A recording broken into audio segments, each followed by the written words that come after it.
日本語 With over 134 million speakers, Japanese is one of the most widely spoken languages in the world.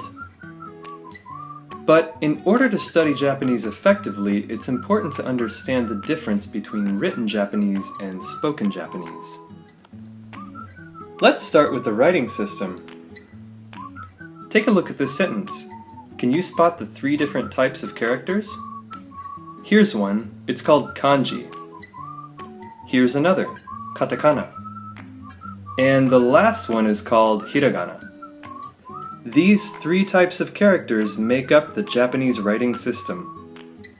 Here's a picture of an actual menu board at a restaurant in Tokyo. Can you point out the different types of characters here as well?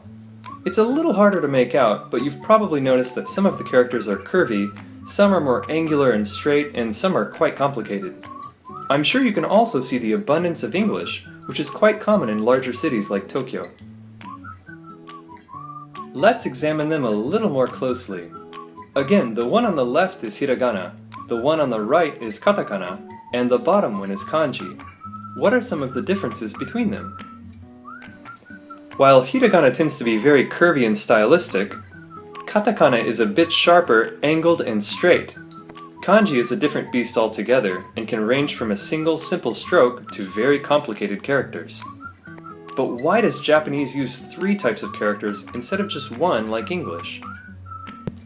Well, before we explain that, here's a question. Which character type do you think is the oldest? If you guess kanji, you're right. Japan actually didn't have a writing system before the 5th century, so they adopted the Chinese writing system.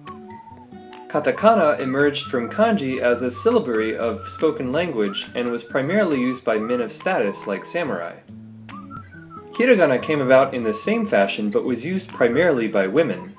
Interestingly, this allowed for noblewomen to become quite literate. And the world's first novel, The Tale of Genji, was actually written by a woman, all thanks to hiragana. So now that we know some of the history behind all of this, let's take a look at how each type of character is used. For sushi, hiragana or kanji is used. For hamburger, we use katakana. Likewise, for cola, we also use katakana. Lastly, just like sushi, kimono is also written in hiragana or kanji. You're probably noticing a pattern by now. We use kanji and hiragana for purely Japanese words like sushi or kimono, while katakana is used for foreign or loan words like hamburger, cola, or pizza. Basically, hiragana and katakana are kind of like the letters of an alphabet, and they make up the sounds of the Japanese language.